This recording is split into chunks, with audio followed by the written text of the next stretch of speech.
Hello everyone, welcome to Sri Ram's IAS. I hope everybody is doing good. You guys are fine at your place. Let's start with today's session. हम आज बात करेंगे इन सभी articles के बारे में. Indus river, world obesity day, open market operations, economy section, ये आप अपने प्रीलिम्स के लिए कनेक्ट कर सकते हैं उससे. Over centralisation threatens federal health policy. So in this context will talk about certain things. तो जैसे जब आर्टिकल आएगा ना तो you will get that idea. Wait for few minutes. तो when this article will come and we'll discuss it in detail. या आप अपने GS पेपर 2 से कनेक्ट कर सकते हैं. Empowering women in Panchayati Raj, overcoming proxy leadership. So this also again GS paper 2. So ये आज आपका सेशन रहने वाला है. If you have any doubts आप मुझे कमेंट सेक्शन में पूछ सकते हैं. Also you can give your feedbacks in the comment section. ठीक है जी. तो शुरू करते हैं. शुरू करने से पहले let me tell you, Shriram IAS has been serving the nation since 1985. You can trust the quality content and do subscribe to the channel. Those who are preparing for 2025, we have this previous year questions की series जो चल रही है. Live sessions होते हैं जिसमें आपको prelims की तैयारी प्रीवियस ईयर क्वेश्चंस के थ्रू करवाई जा रही है. बहुत अच्छे सेशंस हैं, आप एक बार रेफर कर सकते हैं. ऑल्सो अगर आप 2026 के लिए प्रिपेयर कर रहे हैं, so there is this UPSC foundation course, right, जिसमें आपकी पूरी फाउंडेशन बनाई जाती है, नींव स्ट्रॉन्ग करी जाती है. There are thematic lectures with previous year questions, 1-to-1 mentorship है, CSAT की क्लासेस हैं, हर चीज़ है. आप रेफर कर लीजिए और कॉल कर लेना. इस नंबर पे आपको स्क्रीन पर दिख रहा होगा अगर आपको कोई भी डाउट है तो. ठीक है जी. चलो बात करते हैं इंडस नदी के बारे में. क्योंकि पाकिस्तान को ना बहुत मतलब यहाँ से गोल्ड रिजर्व्स मिले हैं, लगभग आप लगा लो 80,000 करोड़ तक के in this Indus river bed. और कंट्री की इकोनॉमी जो स्ट्रगल कर रही थी वो अब उसको बूस्ट मिल जाएगा. तो इंडस नदी कहाँ से बहती है, कौन सी इसकी ट्रिब्यूटरीज हैं, आप ये देखो.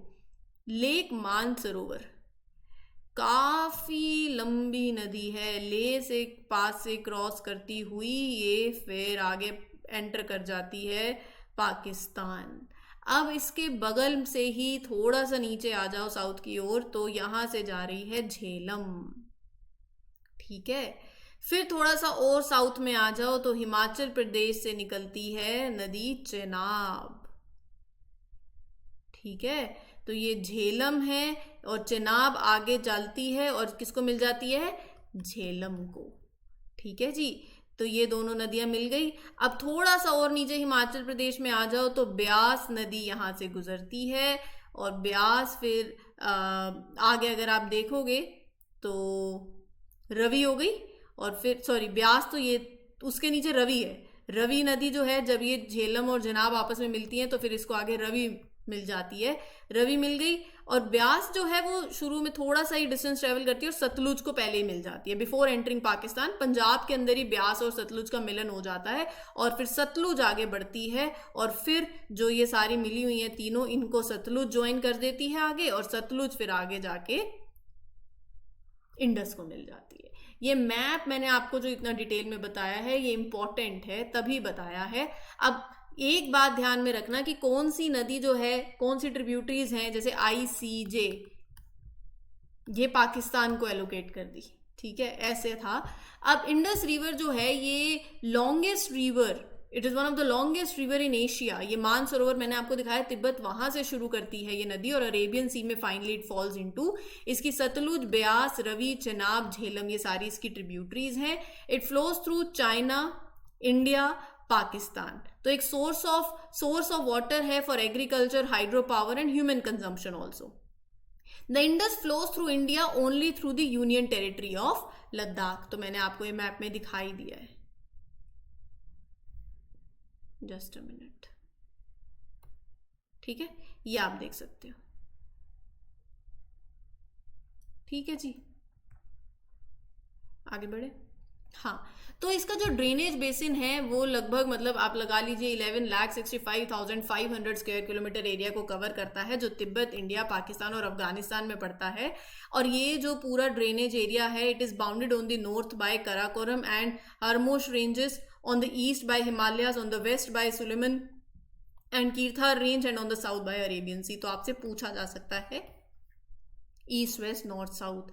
इस नदी का बहुत एक क्रूशियल रोल रहा है in the development of ancient civilisation including the Indus valley civilisation. थोड़ा सा अगर आप एंशियंट हिस्ट्री में चले जाएंगे तो इंडस वैली सिविलाइजेशन जो है वो अर्लीस्ट नोन अर्बन कल्चर रहा है of the north western region of Indian subcontinent. One of the world की 3 अर्लीस्ट सिविलाइजेशन में से एक है मेसोपोटामिया एक तरफ और एंशियंट इजिप्ट वाला जब हम बात कर रहे हैं। तो ये सिविलाइजेशन 3300 बीसी से 1300 बीसी तक फ्लरिश करा और यहाँ पर आपने हड़प्पा मोहनजोदारो जैसी साइट्स जो हैं डिस्कवर करी हैं। They are present in the Indus valley, तभी इसको नाम पड़ता है वहाँ से। हड़प्पा पहली साइट थी जो एग्जीक्यूट करी गई, तभी हड़प्पन कल्चर भी बोला जाता है। ठीक है, आगे बढ़े। चलो फिर ये लो आपका नेक्स्ट आर्टिकल, ओबेसिटी के बारे में पढ़ना है क्योंकि हाल फिलहाल वर्ल्ड ओबेसिटी डे ऑब्जर्व किया गया था। कब होता है? 4 मार्च को। बेसिक पहले तो जो they are highlighting the alarming projections for India. Obesity crisis को लेकर सबको अवेयर करना, साथ में आकर एक क्रॉस सेक्टर रिस्पॉन्स की बात करना, कोहेसिव रिस्पॉन्स की बात करना टू द ओबेसिटी क्राइसिस, इसीलिए ये दिन ऑब्जर्व किया जाता है by World Obesity Federation. Theme इस बार की थी changing systems healthier lives, right.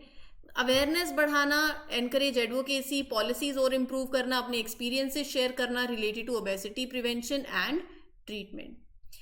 2015 से वर्ल्ड ओबेसिटी डे ऑब्जर्व किया जा रहा है जिसका मेन फोकस है टू रिकॉग्नाइज की रूट कॉज क्या है of obesity, increasing knowledge of the disease, tackling weight stigma and improving the understanding, prevention and treatment of obesity. Doctors, communities, government, they all work together to reduce it, to improve the policy, to fight this stigma. Knowledge share karna about obesity as a disease. It's not just a personal issue. People with obesity face discrimination also. ठीक है? So you need to find better ways to prevent and treat obesity. So यहाँ पर थी एक discrimination जो रहता है ना, वो जब फेस करा जाता है तो you have to make people aware about it. अब क्या कारण है इसके? अच्छा, यहाँ पर ना जैसे आपने देखा होगा अनंत अंबानी, मैं इसलिए नाम बोल रही हूँ क्योंकि everybody is familiar with this name. सो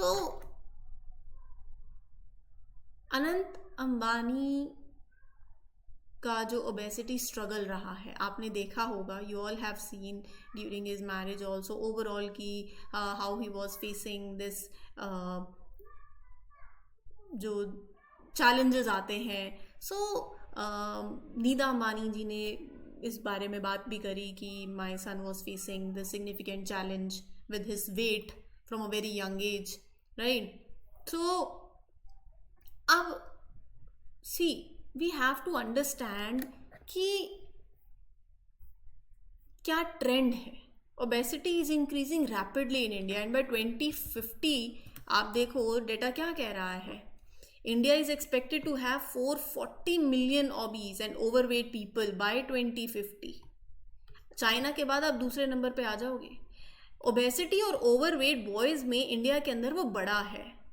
2021 में इट वाज 1.3 करोड़ और ये बढ़ेगा टू 1.6 करोड़ इन 2050। और गर्ल्स में it has increase from 0.5 to 1.24 crore और ये 2050 तक इट विल बी 1.44 करोड़। तो नेशनल फैमिली हेल्थ सर्वे के हिसाब से nearly 24% of the women and 22.9% of the main India के अंदर वो ओवरवेट और ओबीस में क्लासिफाई किए जाते हैं। ठीक है, आगे बढ़ने से पहले let me tell you, Shriram IAS के साथ आप ये पॉडकास्ट सीरीज देख सकते हैं। बहुत से एपिसोड्स प्लेटफॉर्म पे अवेलेबल हैं जहाँ पर देयर इज़ 1-to-1 डिस्कशन होती है with the 2 best faculties and जो भी हॉट बर्निंग इश्यूज हैं उन पे चर्चा होती है। आप उनकी चर्चा से बहुत इंपॉर्टेंट पॉइंट्स निकाल सकते हैं and you can write it down in your answers. ठीक है, even in interview it will help you overall. Apart from it platform पे there are number of sessions, do refer it once, have a look, you will find it extremely grateful. They are absolutely free of cost, no compromise with the quality. subscribe to the channel, and as far as my sessions are concerned, you can basically you have this comment section, you can share your feedbacks. And thank you to everyone who shares such wonderful feedbacks by saying that you're liking this lectures. It means a lot. Moving to the other article, this is a static topic but is in news. Open market operations. देखो, मैं आपको पहले basic concept बता देती हूँ. क्या है कि मान लो ये 4 प्याज हैं, ठीक है. ये आपको मैं बहुत ही ऐसे लेमन टर्म में बता रही हूँ. एक प्याज 10 रुपये का, आपको इतना महंगा भी से इन्फ्लेशन दिखा दिया आपने. तो कहने का मतलब है 40 रुपीज़ में मिल रहे थे ये 4 प्याज. अब लोगों के हाथ में जब बहुत पैसा आ जाएगा, बहुत पैसा आ गया है, हर कोई डिमांड करेगा मुझे चाहिए, मुझे चाहिए, मुझे चाहिए, मुझे चाहिए, मुझे चाहिए, मुझे चाहिए. सप्लाई इतनी है नहीं, सप्लाई लिमिटेड थी, तो दाम बढ़ जाएंगे. वही 40 रुपये वाला 100 रुपये का हो जाएगा. क्यों? क्योंकि लोगों के हाथ में पैसा आ गया.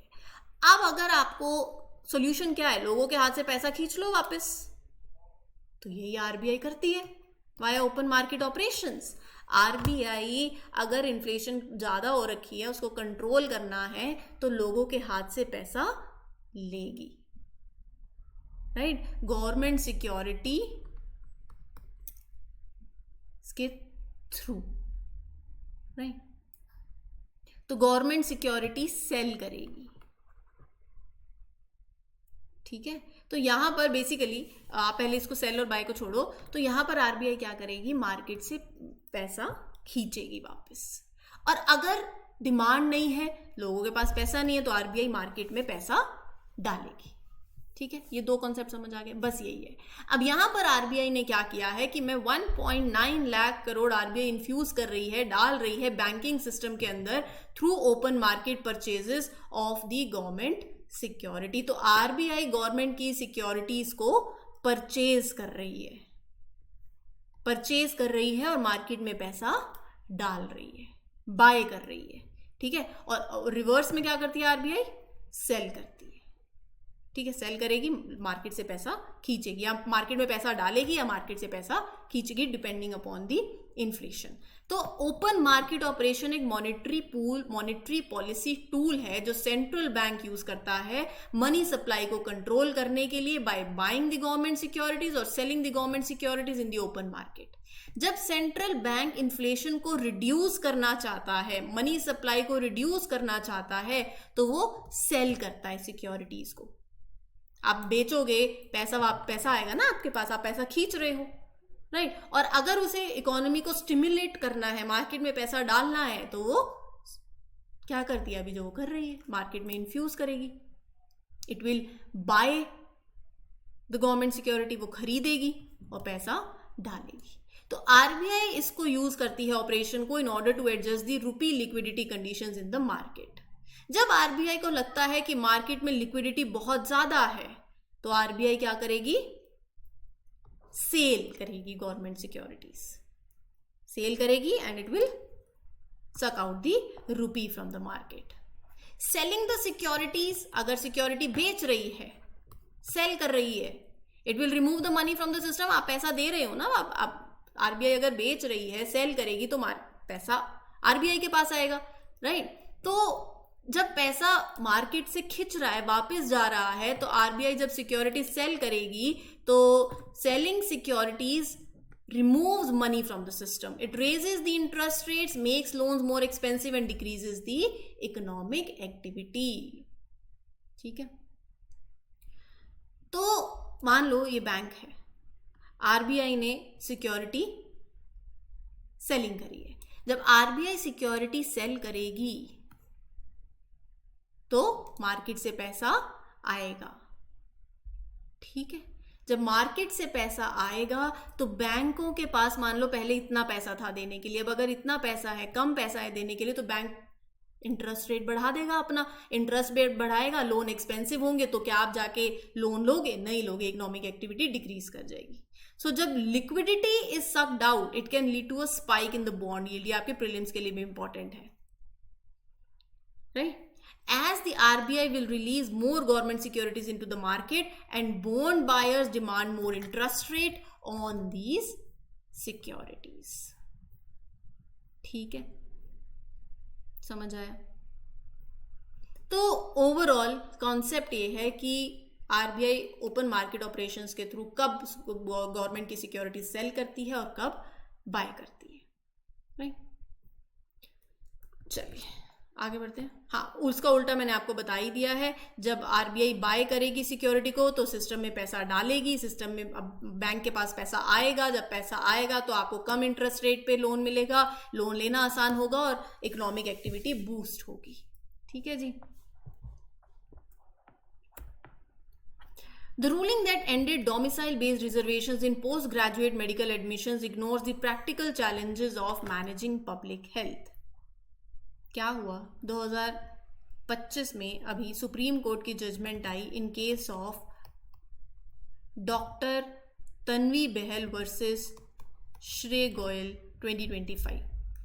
So in this case, judgment removed domicile-based reservation for postgraduates medical admissions. इसका मतलब बिफोर द जजमेंट बहुत सी इंडियन स्टेट्स सीट्स रिजर्व करती थी in their government medical colleges for the students who were the domicile of that state, who were the resident of that state, ताकि जो local students हैं वहाँ के जो अपनी होम स्टेट में पढ़े हैं would later serve in their state hospitals and the health care system. ठीक है, मान लो अगर आप तमिलनाडु के पढ़े हुए हो, आप पंजाब से पढ़े हो, आप एमपी से पढ़े हो, तो आप उसी स्टेट में फिर सर्व करोगे, आपके लिए सीट रिजर्व रही है, राइट?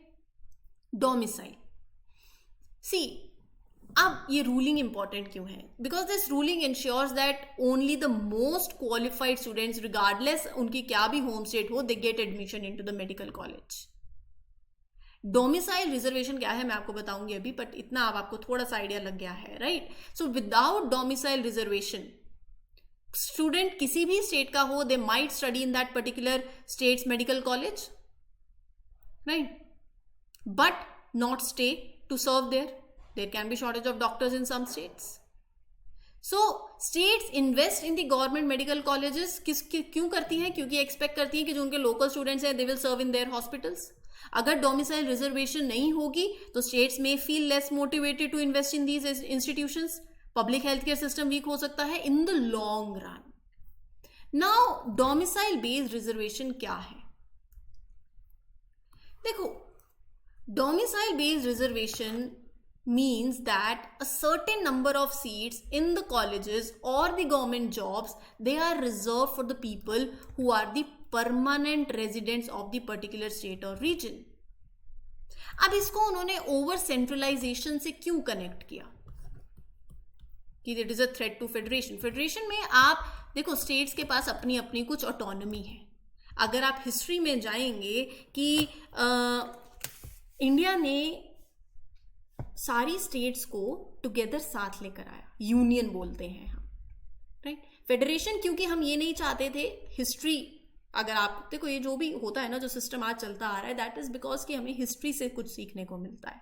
तो ब्रिटिशर्स आए, जो हुआ हमने देखा. तो अगर सेंट्रल पावर स्ट्रांग हो जाती तो कल को अलग अलग स्टेट्स में अलग अलग पार्टी बनती है. तो अगर मान लो पार्टी ए थी, पहले सेंट्रल पावर थी, और सारी स्टेट्स में भी पार्टी ए रहेगी तो सिस्टम ठीक चल रहा है. बट अगर पार्टी बी आ जाती है तो, राइट? अब सेंट्रल को कि वहां पर सिर्फ 4 लोग स्ट्रांग ना हो जाएं. हिस्ट्री से हमने ये सीखा, जब ब्रिटिशर्स आए थे तो सिर्फ एक 4 लोग स्ट्रांग ना हो सेंटर पे, तो सभी स्टेट्स को आप साथ भी लेकर आए, है ना, क्योंकि प्रिंसली स्टेट्स भी थी उस टाइम पे. तो आपने ऑटोनॉमी दी, थोड़ी पावर जैसा होता है ना कि डाइल्यूट करी. लेकिन हाँ चलो, फाइनेंस का मैटर है और XYZ ऐसे कुछ मिलिट्री का मैटर है तो वो सेंटर के पास रहेगा, ठीक है. बाकी आपने पावर को अपने डाइल्यूट किया, फिर आपने और नीचे डाइल्यूट किया, लोकल गवर्नमेंट लेकर आए आप, क्योंकि वी आर डेमोक्रेसी, राइट? इतना देखो, इतना कल्चर है, इतनी डाइवर्सिटी है, इतनी लैंग्वेजेस हैं, इतने फेस्टिवल्स हैं, सब आज तक साथ में हैं. जो हमारी ताकत है वो क्यों है? क्योंकि ओवर सेंट्रलाइजेशन नहीं है. हाँ, बैलेंस्ड पावर है हर किसी के पास, ताकि किसी को कोई दिक्कत नहीं हो, है कि नहीं? तो यहां पर डोमिसाइल बेस्ड रिजर्वेशन क्या था? जहां पर certain number of seats in the colleges or the government jobs, they are reserved for the people who are the permanent resident of that particular state, क्योंकि वहां आप प्रेफरेंस दे रहे हो to your local student. Regional development होती, skilled professionals you ensure कि doctors जो है they stay in their home state, they work in their home state, they it helps the states also to manage their health care, their education, their work force. For example Tamil Nadu के अंदर some seats in the post graduate medical courses वो reserve होती हैं who complete their medical degree in Tamil Nadu only, ताकि doctors फिर आगे जब वो बने तो they will continue to serve in Tamil Nadu's health care system. But supreme court की रूलिंग ने it remove domicile based reservation for the PG medical admissions. अब किसी भी स्टेट से कोई भी बच्चा they can compete for the seats purely based on merit. ये एक तरीके से आप बोल सकते हैं गुड ऑल्सो. देखो हर चीज के प्लस माइनस दोनों है. No discrimination, right. इंडियंस आप बिना किसी अपने प्रेफरेंस के लोकल स्टूडेंट को यू आर डूइंग दिस. अब यहाँ पर देर कैन बी इशूज कि स्टेट में लूज द डॉक्टर्स, क्योंकि students from other state they might study there, but वो उनका कंसर्न ये है कि यहाँ से पढ़ के they will not stay there to work. Local students तो they will serve in their states only, right. तो it might be an issue कि स्टेट में not invest in the government medical colleges. But यहां पर what are the reasons that supreme court gave to remove the domicile based reservation? We have this article 40. आप equal treatment दोगे हर किसी को. Article 14 क्या कहता है? Equal treatment under the law for everyone. Local students के लिए if you are reserving the seat, it is unfair to equally qualified non local candidates.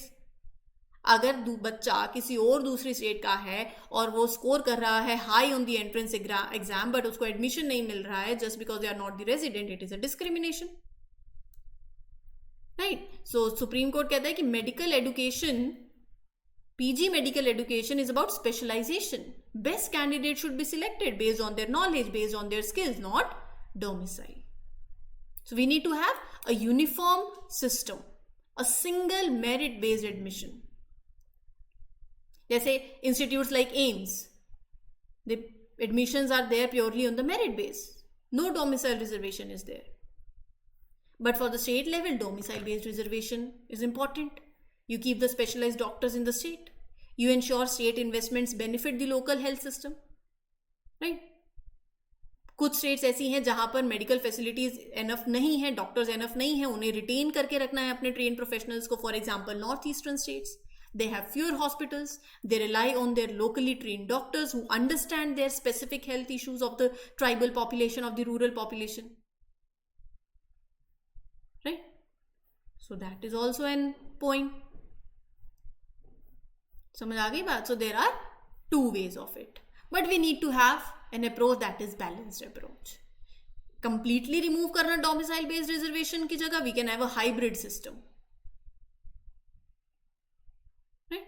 जैसे admission can be merit based, लेकिन जो बच्चा है you can offer them incentives to stay and serve in their home state, right? There need to be a strong cooperation between center and state. Healthcare needs जो हैं वो हर state में vary करती हैं. कुछ स्टेट्स को they need more specialist, others को they need only general physicians in the rural areas. So एक joint effort between the central and the state government can help you to design the policies that work for each region needs, right. National medical commission can help the states create customised policies also, right? Tamil Nadu can offer incentives to keep their doctors in the government hospitals. Northeastern states could get special support to attract and retain the specialists. It depends, right? Now the last article of today's session is regarding proxy leadership. मैंने आपके साथ कुछ दिन पहले भी discuss की थी ये बात. प्रॉक्सी लीडरशिप एक टर्म आप यूज कर सकते हैं जहां पर women that is elected to the Panchayati Raj institution, real elect तो हो गई लेकिन रियल डिसीजन कौन लेता है? उनके रिप्रेजेंटेटिव, उनके फैमिली मेंबर, उनका हस्बैंड, उनका फादर, उनका ब्रदर. क्यों? क्योंकि there is patriarchy. True development extends beyond economic growth to empowerment, inclusivity and dignity. सिर्फ रिजर्वेशन दे देना वुमेन्स को 30 to 50% सीट रिजर्व कर दी है फॉर वुमेन के लिए, ensuring it is inclusion of the marginalised voice in the local governance, ठीक है, बट लीडरशिप रोल्स तो आ गए, but there is this persistent challenge of proxy leadership. क्यों? Patriarchy, lack of education and awareness, family pressure भी बोल सकते हो, और इस प्रॉक्सी लीडरशिप के चलते विमेन की एम्पावरमेंट वीक होती है. डिसीजन क्या रिफ्लेक्ट कर रहा है? मेल इन्फ्लुएंस, क्योंकि they are male dominated interest there rather than focusing on women issues like health and education. Policies and decisions are based on male dominated interest, right? So we need to have training programs, we need to strengthen the women's collective, we need to have legal reforms, right? Got it? यही बात है बस. So I hope things are clear. If you have any doubt, you can ask me in the comment section. And for more such videos, what you have to do? Subscribe to the channel.